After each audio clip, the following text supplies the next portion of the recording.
بسم اللہ الرحمن الرحیم۔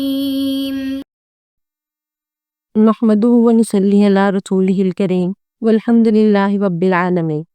الحمدللہ آج ہم سنن نسائی کا سبق نمبر 29 شروع کرنے جا رہے ہیں۔ اپنی عادت کے مطابق آج کے سبق شروع کرنے سے پہلے ہم گزشتہ سبق کا خلاصہ دیکھ لیتے ہیں اور اس کے ساتھ ساتھ آج کے سبق کا خلاصہ بھی دیکھ لیتے ہیں تاکہ دونوں اسباق کا آپس میں ربط رہے۔ اب ہم بڑھتے ہیں اپنے آج کے سبق کی طرف۔ باب غسل وجہ یعنی چہرہ دھونا۔ وبه قال اخبرنا قتيبة قال حدثنا ابو عوانة عن خالد بن علقمة عن عبد خير قال اتينا علي بن ابي طالب رضي الله عنه وقد صلى فدعا بطهور فقلنا ما يصنع به وقد صلى ما يريد الا ليعلمنا فأتي بإناء فيه ماء وطرق فأفرغ من الماء على يديه فغسلها ثلاثا ثم تمزمز واستنشق ثلاثا من الكف الذي يأخذ به الماء ثم غسل وجهه ثلاثا وغسل يده اليمنى ثلاثا ويده الشمال ثلاثا ومسح برأسه مرة واحدة ثم غسل رجله اليمنى ثلاثا ورجله الشمال ثلاثا ثم قال من سره أن يعلم وضوء رسول الله صلى الله عليه وسلم فهو هذا۔ حضرت عبد خیر سے منقول ہے کہ ہم حضرت علی بن ابو طالب رضی اللہ عنہ کے پاس آئے۔ آپ نماز پڑھ چکے تھے، آپ نے وضو کا پانی منگوایا۔ ہم نے کہا آپ اس سے کیا کریں گے جبکہ آپ تو نماز پڑھ چکے ہیں؟ دراصل آپ ہمیں وضو سکھانا چاہتے تھے، چنانچہ آپ کے پاس ایک پانی کا برتن اور ایک تھال لایا گیا۔ آپ رضی اللہ عنہ نے برتن سے ہاتھ پر پانی ڈالا اور اسے 3 دفعہ دھویا، پھر اسی ہتھیلی سے 3 دفعہ کلی کی اور ناک میں پانی چڑھایا جس سے پانی لیتے تھے، پھر اپنا چہرہ 3 بار دھویا اور اپنا دایاں بازو 3 دفعہ دھویا اور بایاں بازو 3 دفعہ دھویا اور ایک بار اپنے سر کا مسح کیا، پھر اپنا دایاں پاؤں 3 دفعہ دھویا اور بایاں پاؤں بھی 3 دفعہ دھویا۔ پھر فرمایا جو اللہ کے رسول صلی اللہ علیہ وآلہ وسلم کا وضو جاننا پسند کرتا ہے وہ جان لے کہ وہ ایسا تھا۔ اس حدیث مبارک کے تمام راویوں کا تذکرہ پہلے ہو چکا ہے۔ یہ حدیث حضرت علی رضی اللہ عنہ سے مروی ہے اور اس سے پہلے والی حدیث بھی حضرت علی رضی اللہ عنہ سے مروی تھی، لیکن اس میں تفصیل ذرا زیادہ ہے۔ اس میں یہ بات بھی ہے کہ سر کا مسح ایک بار کیا جاتا ہے۔ اور من الکف الذی یأخذ بہ الماء، اس قول کے 2 معنی ہو سکتے ہیں۔ ایک احتمال تو یہ ہے کہ اس سے مراد یہ ہے کہ اس ہتھیلی میں جو پانی ہو اسی سے ناک میں پانی چڑھائے، یعنی استنشاق اسی سے کرے۔ اور دوسرا احتمال یہ ہے کہ من بمعنی با ہے، یعنی اسی ہاتھ سے پانی چڑھائے جس ہاتھ سے کلی کے لیے پانی لیا تھا۔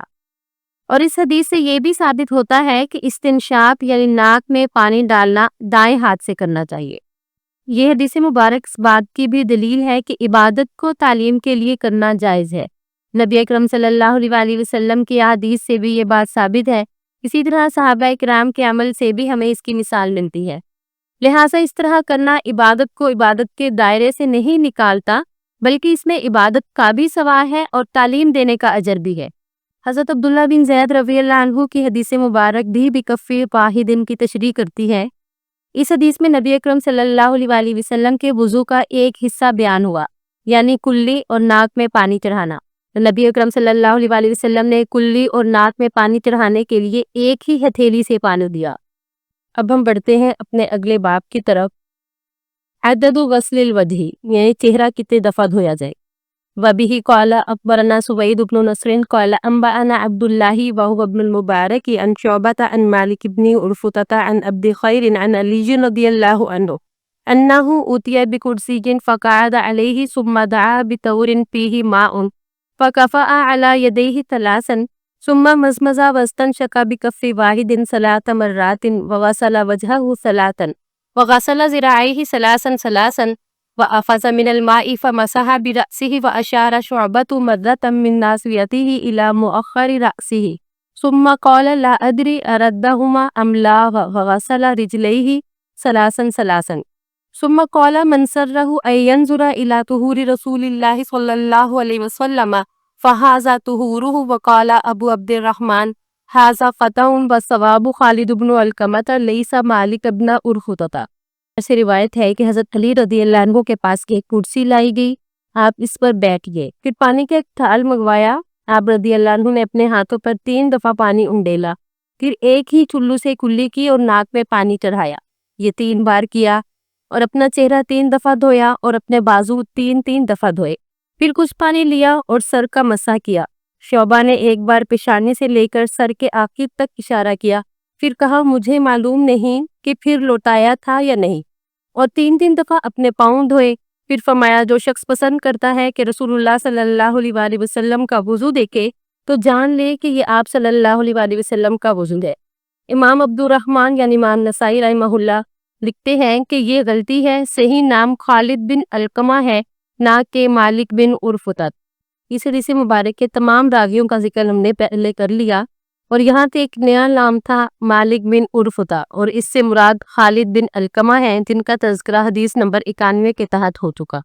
اس حدیث مبارک کی سند میں حضرت شعبہ نے اپنے استاد کا نام مالک بتایا، لیکن یہ ان کی غلطی ہے۔ محدثین کے اتفاق ہے کہ ان کا نام خالد بن علقمہ ہے۔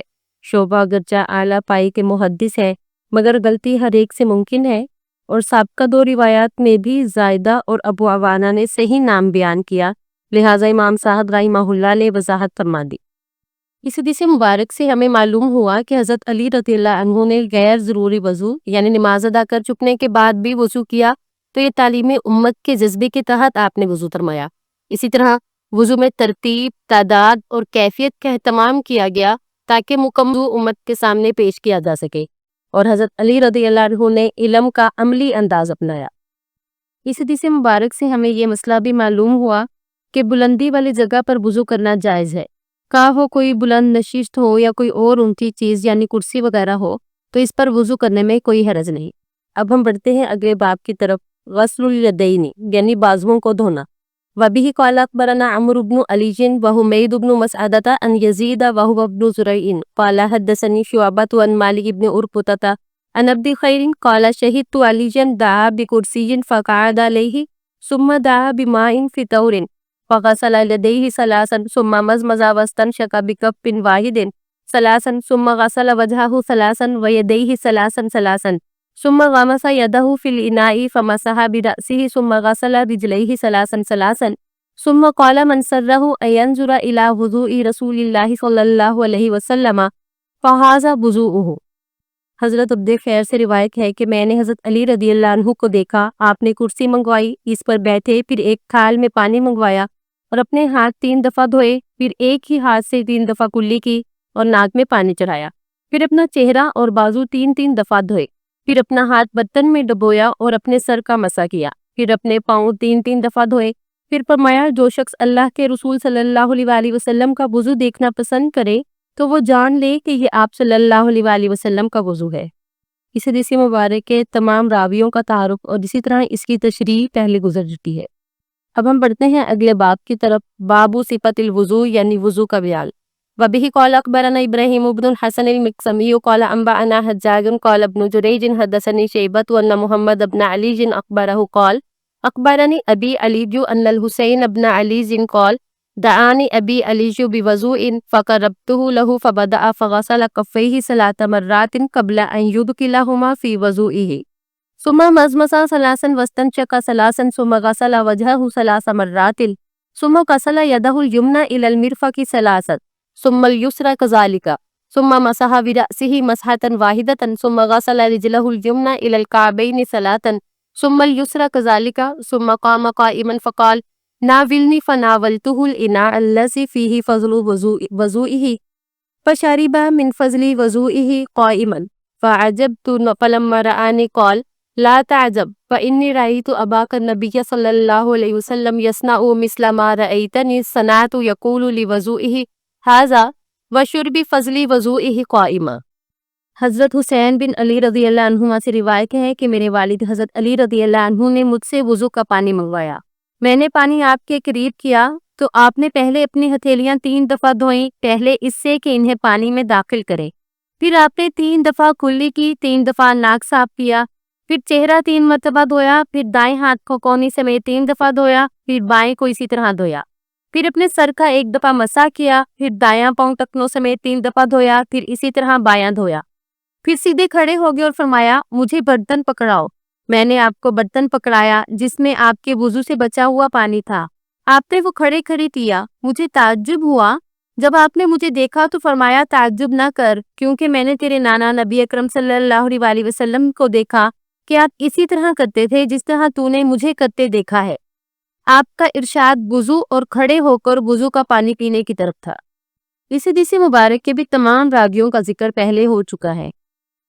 حضرت علی رضی اللہ تعالیٰ عنہ نے وضو کے تمام افعال کو آپ علیہ السلام کی طرف منسوب کیا، حتیٰ کہ کھڑے ہو کر جو وضو کا بچا ہوا پانی پیا اسے بھی یہ فرمایا کہ میں نے رسول اللہ صلی اللہ علیہ وسلم کو ایسے کرتے ہوئے دیکھا، گویا کہ وضو کا پانی کھڑے ہو کر آپ علیہ السلام نے بھی پیا۔